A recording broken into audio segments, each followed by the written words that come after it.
Video ഇറങ്ങുമ്പോഴായിരിക്കും നമ്മളുടെ parents ഇത് കാണാൻ. പക്ഷെ അന്ന് ഡബിങ്ങിന്റെ സമയത്ത് ഉണ്ണിയേട്ടൻ ഉണ്ടായില്ല. അപ്പൊ ഞാൻ തന്നെ ഡബ് ചെയ്യാൻ പോവാൻ പറ്റില്ല, അമ്മ കൂടെ വന്നു. എന്റെ മനസ്സിൽ നല്ല ടെൻഷൻ ഉണ്ട്, ഒറ്റയ്ക്ക് ഞാൻ ഹാൻഡിൽ ചെയ്യണം. ഉണ്ണിയേട്ടനില്ല, കേൾക്കാണെങ്കിലും ഉണ്ണിയേട്ടനില്ലല്ലോ, ഒറ്റയ്ക്ക് എന്നെ ഇട്ട് കൊടുത്തിട്ട് പോയി എന്നൊക്കെ എന്റെ മനസ്സിലുണ്ടായിരുന്നു. പിന്നെ ഞാൻ ഡബ് ചെയ്തോണ്ടിരിക്കുമ്പോ അതിന് തൊട്ട് മുമ്പുള്ള ലൈൻ എത്തിയപ്പോ ഞാൻ കട്ട് ചെയ്തു. എന്നിട്ട് ഞാൻ പറഞ്ഞു ഇതൊരു ഓക്കെ ആണോ എന്നൊക്കെ ചോദിക്കുന്നുണ്ട്. അപ്പൊ ഞാനിങ്ങനെ ഇടയ്ക്കിടക്ക് അമ്മയെ നോക്കട്ടെ, എനിക്ക് അടുത്ത ലൈൻ പറയാൻ എനിക്ക് ഉള്ളിലൊരു പേടി. സംഭവം ബേബി വരെ എത്തി, എന്നാലും ഞാൻ അന്ന് ചെയ്ത കള്ളത്തരമാണല്ലോ. അപ്പൊ എനിക്കൊരു പേടി. ഞാനിങ്ങനെ കുറെ തപ്പി കഴിച്ച് ഞാൻ അതിന്റെ ഇടയിൽ കുറച്ച് വെള്ളം കുടിക്കുന്നു. എനിക്ക് അത് പറയാൻ മാത്രം എനിക്ക് പറ്റണില്ല. അപ്പൊ ഞാൻ അമ്മ അടുത്ത് പറഞ്ഞു, ചിലപ്പോ അമ്മ ഞാൻ അടുത്ത പറയുമ്പോ ഒന്ന് ഞെട്ടുമായിരിക്കും കേട്ടോ എന്ന് പറഞ്ഞു. ഇത്രേ പറഞ്ഞോളൂ. അപ്പൊ അമ്മ എനിക്കൊന്നും മനസ്സിലാകുന്നില്ല. ഞാനിത് ഡബ് ചെയ്യുന്ന സമയത്ത് എന്നിട്ട് ഞാൻ അമ്മനെ നോക്കണില്ല. എന്നിട്ട് ഞാൻ കുറച്ച് നോക്കുമ്പോ അമ്മ വായിൽ കൈ വെച്ചിട്ട് ഇങ്ങനെ നോക്കിയിരിക്കാന്ന് പറഞ്ഞിട്ട് അമ്മയുടെ ഫസ്റ്റ് ഇത് നിങ്ങൾ ചെയ്തു ഇനി എന്തിനാ നിങ്ങൾ നാട്ടുകാരോട് ഇതായിരുന്നു അമ്മയുടെ ഫസ്റ്റ് റിയാക്ഷൻ. പിന്നെ അച്ഛനടുത്ത് ഞാൻ അച്ഛനോട് അതുകൊണ്ട് ഞാൻ ആ യൂട്യൂബ് വീഡിയോ കാണാൻ നിർബന്ധിച്ചിട്ടില്ല. പക്ഷെ കണ്ടിട്ടുണ്ടാവുമായിരിക്കും, എന്റെ അടുത്ത് ചോദിക്കാത്തതായിരിക്കും. ഇനിയിപ്പൊ പറഞ്ഞിട്ടൊന്നും കാര്യമില്ലല്ലോ. കല്യാണം കഴിച്ചു, ഇപ്പൊ ഒരു കുട്ടിയാവുന്ന പ്രശ്നമില്ല. അവരുടെ സമ്മതത്തോടു കൂടി ഞങ്ങള് വേറെ കല്യാണം കഴിച്ചു. ഇപ്പതേ 5 മാസമായി ഇങ്ങനെ ഇരിക്കണം, ഒരു കുഞ്ഞൊക്കെ ആയില്ലേ. ഇനിയിപ്പൊ പറഞ്ഞിട്ട് അച്ഛൻ കണ്ടില്ലെങ്കിലും ബാക്കിയുള്ളവരൊക്കെ പറഞ്ഞിട്ട് അച്ഛൻ അറിയിച്ചിട്ടുണ്ട്. അല്ല, നാട്ടുകാർ മൊത്തം കണ്ടു. എന്തായാലും അച്ഛൻ കണ്ടില്ലെങ്കിലും അച്ഛന് ഇൻഫർമേഷൻ കിട്ടുന്നുള്ളത് അറിയാം.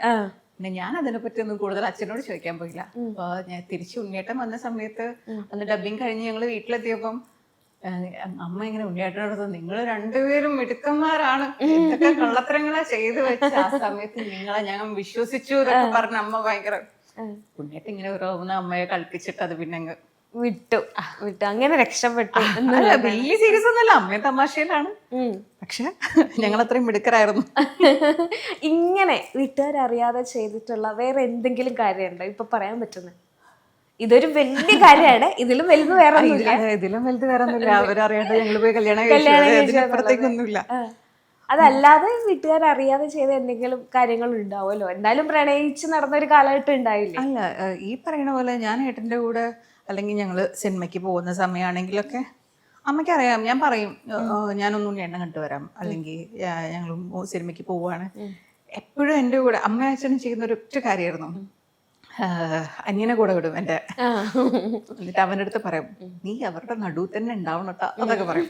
അത് അവൻ ഇപ്പോഴും, അവൻ കല്യാണം കഴിഞ്ഞൊന്നും അവൻ അറിഞ്ഞില്ല, അവൻ ഇപ്പോഴും അങ്ങനെ തന്നെയാണ്, ഞങ്ങളുടെ നടുവ് തന്നെ വന്നിരിക്കും. എന്നിട്ട് ഉണ്ണിയേട്ടൻ പറയും, ഞങ്ങളുടെ കല്യാണം കഴിഞ്ഞു, ഇനി നിങ്ങൾക്ക് മാറാം എന്നൊക്കെ പറയും. അപ്പോൾ അതുകൊണ്ട് അങ്ങനെ ഞാൻ മറച്ചു വെച്ച അങ്ങനെ വലിയ കാര്യങ്ങൾ ഇപ്പൊ ഞാൻ അമ്മയുടെ ബാക്കിയൊക്കെ കാര്യങ്ങൾ പറഞ്ഞിട്ടുണ്ട് ഞാൻ ഏട്ടനായിട്ട്. പിന്നെ അങ്ങനെ മറച്ചു വെക്കേണ്ടതൊന്നുമില്ല. ഇതായിരുന്നു ഏറ്റവും വലിയ രഹസ്യം. അതെ, ഇതിന് മേലെ ഒന്നുമില്ല, ഒന്നുമില്ല, വീട്ടിലെല്ലാം അറിയാം. ഓക്കെ. ഇപ്പം ഒരു ബേബി വരുമ്പോൾ നമുക്ക് കുറേ കാര്യങ്ങൾ മനസ്സിലേക്ക് വരും, അതൊക്കെ ഓൾറെഡി നമ്മൾ ഷെയർ ചെയ്തു. എങ്കിലും ഒരു ആൺകുട്ടി വേണോ പെൺകുട്ടി വേണോ അങ്ങനെയൊക്കെയുള്ള ഒരു ആഗ്രഹങ്ങൾ ഉണ്ടാവില്ലേ? അല്ല, ആദ്യത്തെ കുട്ടി ആയതുകൊണ്ടേ എന്താണെങ്കിലും കുഴപ്പമില്ല. അപ്പൊ എനിക്ക് എന്ത് വേണം എന്നുള്ളതിനേക്കാളും ഉണ്ണിയേട്ടന്റെ എന്താണ് ആഗ്രഹം എന്ന് അറിയാനായിരുന്നു എന്റെ ക്യൂരിയോസിറ്റി. അപ്പൊ എന്ത് പറഞ്ഞു ആളുടെ ആഗ്രഹം എന്താണ്?